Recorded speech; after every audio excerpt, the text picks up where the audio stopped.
Hello my dear friends, आज की class में हम डिस्कस करेंगे necessity of vapour compression refrigeration system, यानी कि क्या ऐसी ज़रूरत है जो कि हम vapour compression refrigeration system use करते हैं, एयर क्यों नहीं यूज़ करते हैं।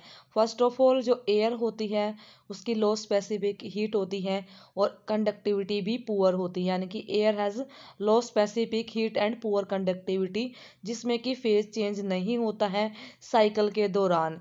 यानी कि एक साइकिल होगी अलग अलग स्टेज को फॉलो करते हुए, तो उसमें ओनली सेंसिबल हीट ही कैरी करी जाएगी, जो कि एयर अगर रेफ्रिजरेंट अगर यूज़ करते हैं सिस्टम के अंदर, यानी कि हीट कैरिंग कैपेसिटी जो होती है एयर की स्मॉल होती है।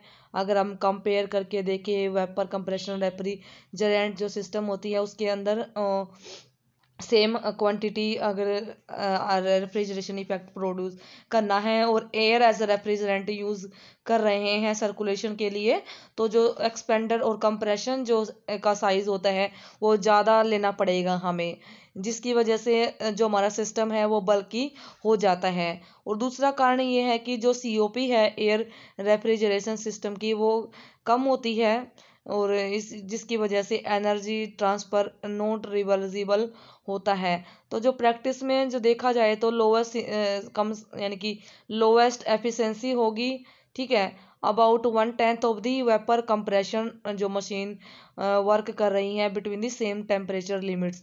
यानी कि अगर air as a refrigerant use कर रहे हैं तो उसकी एफिशिएंसी कम होगी, यानी कि 1/10 of the vapour compression refrigeration system जो कि सेम टेम्परेचर लिमिट पे अगर एक्टिव हो रहा है। तो इन्हीं कारणों की वजह से एयर रेफ्रिजरेशन जो कि यूज़ नहीं होता है, ओनली यूज्ड होता है ना एयरक्राफ्ट रेफ्रिजरेशन, जहाँ पे कुछ पॉजिटिव एडवांटेजेस हैं जो अगर दूसरे सिस्टम के कंपेयर में देखा जाए तो। और दूसरे तरफ से देखा जाए कि जो वेपर यूज़ करते हैं हम इन वेपर कंप्रेशन सिस्टम, जो कि फेज चेंज होता है, जिसकी वजह से फेज चेंज होने की वजह से जो एब्जॉर्ब या रिमूव होती है लेटेंट हीट होती है सब्सटेंस की, जो कि यानी कि लेटेंट हीट को एब्जॉर्ब करेगा और लार्ज क्वांटिटी में करेगा, यानी कि ये जो अचीव करता है COP of the refrigeration close to the ideal value, यानी कि सिस्टम की सीओपी होती है close to the ideal value. Phase change होगा जो कि साइकिल के दौरान, जिसकी वजह से जो एक वर्किंग मीडियम है साइक्लिक प्रोसेस के दौरान जिसमें कि फेज चेंज होगा। और वेपर कंप्रेशन सिस्टम स्मॉल होगा एक गिवन कैपेसिटी के लिए, यानी कि साइज जो होगा वो स्मॉल होगा और आउटपुट यानी कि कैपेसिटी ज़्यादा होगी। लेस रनिंग कॉस्ट होती है और ये वाइड रेंज ऑफ टेम्परेचर पे अलाउ हो सकता है। तो इस सिस्टम ये जो सिस्टम है एक कॉम्प्लिकेटेड सिस्टम नहीं है, यानी कि लेस कॉम्प्लिकेटेड सिस्टम है and less mass flow rate होता है, यानी कि जो वेपर का मास चाहिए हमें वो भी कम चाहिए, एंड पावर जो कि इनपुट पावर चाहिए वो भी कम चाहिए, एंड जो सीएफओ मिलती है वो भी हाई मिलती है। यानी कि इसकी इतनी सारी एडवांटेजेस हैं। हमें सीओपी चाहिए यानी कि जो चाहिए रेफ्रिजरेशन इफेक्ट होता है, देन वो ज़्यादा मिलता है, पावर हमें कम देनी पड़ती है और कम रेफ्रिजरेशन जो रेफ्रिजरेंट होता है वही वो भी कम होता है और सिस्टम भी कॉम्प्लिकेटेड नहीं होता है। तो ये सारी एडवांटेजेस हैं।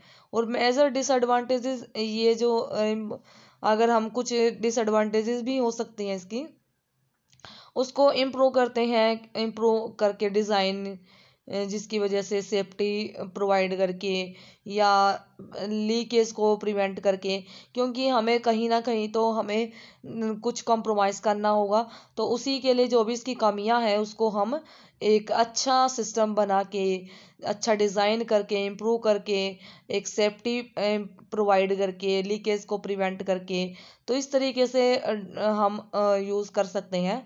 और जैसे जैसे जो डेवलपमेंट हुआ है non toxic, non flammable and eco friendly refrigerant का, तो जो एम्प्लॉयमेंट है वेपर रेफ्रिजरेशन सिस्टम का उसको ज़्यादा प्रेफर किया जाता है रेफ्रिजरेशन के लिए, जो कि एक कंफर्ट कूलिंग देता है एयर कंडीशनिंग प्लांट्स के अंदर या फूड प्रिजर्वेशन के दौरान, या फिर production and preservation of medicine and production at low temperature in a commercial applications.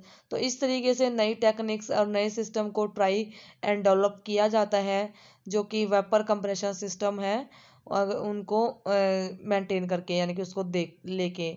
तो इस तरीके से ये था डिस्कशन। आई थिंक आपको हेल्पफुल लगा। अगर वीडियो अच्छी लगी है, हेल्पफुल लगी, तो हमारे चैनल को सब्सक्राइब कर सकते हैं। Thank you, have a nice day.